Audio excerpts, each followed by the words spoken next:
ஒரு கேரள அரசாங்கத்துடைய மனுவை வச்சு எப்படி தமிழ்நாடு அரசு வாங்கி அந்த தீர்ப்பை உடைக்க போறாங்க அப்படின்னு சொல்றேன் அப்படின்னா, கேரள அரசுடைய அந்த மனுவை பெண்டிங்லேயே வச்சு பிரசிடென்சியல் ரெஃபரன்ஸை அந்த கோர்ட்டில் வந்துட்டு 5 நீதிபதிகள் என்ன சொல்றாங்கன்றதை கேட்டுட்டு அதை வைத்து இந்த கேரள மனு மூலமாகவே ஒரு தீர்ப்பை வாங்கி அது ஒட்டுமொத்த இந்தியாவுக்கும் பொருந்தும் அப்படின்றதை சொல்ல வச்சு ஆல்ரெடி வாங்கின தமிழ்நாடு அரசு வாங்கிய அந்த தீர்ப்பு என்பது செல்லாது என்று சொல்ல வைப்பது தான் ஒன்றிய பாஜக அரசுடைய திட்டம்.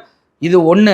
ரெண்டாவது காரணம் என்ன அப்படின்னா, இப்போ கோர்ட்லேயே வெளிப்படையாக அவங்க என்ன சொல்கிறாங்க, பிரசிடென்சியல் ரெஃபரன்ஸ்னால ஏப்ரல் 8ஆம் தேதி கொடுத்த அந்த ஆளுநருக்கு எதிரான கொடுக்கப்பட்ட அந்த தீர்ப்பு என்பது பெண்டிங்கில் இருக்கின்ற வாதத்தை வைக்கிறாங்க. அப்படின்னா என்ன அர்த்தம்? ஆளுநர் தீர்ப்பு இன்னும் அமலுக்கு வரவில்லை அப்படின்னு அர்த்தம் அப்படின்னு சொல்லிட்டு இவங்களாகவே ஒரு இதை உருவாக்குறாங்க. அப்போ கேரள அரசு வாபஸ் வாங்கிட்டாங்க அப்படின்னா அவங்களுமே தமிழ்நாடு அரசுடைய அந்த தீர்ப்பை சொந்தம் கொண்டாட ஆரம்பிச்சிருவாங்க. நாளைக்கு பஞ்சாப் அப்படி சொந்தம் கொண்டாடும், மேற்கு வங்கம் அப்படி சொந்தம் கொண்டாடும், கர்நாடகா அப்படி சொந்தம் கொண்டாடும். அப்படின்றப்போ நமக்கு எதிராகவே இது மாறிடும் அப்படின்றக்காக தான் திட்டமிட்டு இந்த மனுவை வாபஸ் வாங்க விடாம கரண்ட்லேயே வைக்க நினைக்கிறாங்க இந்த ஒன்றிய பாஜக அரசு. இந்த 2 காரணத்தை தவிர வேற எதுவுமே இல்லை. 2 காரணமே எப்படியாவது தமிழ்நாடு அரசு வாங்கிய அந்த தீர்ப்பை உடைச்சிடணும் அப்படின்ற ஒற்றை காரணத்துல தான் நிக்குது.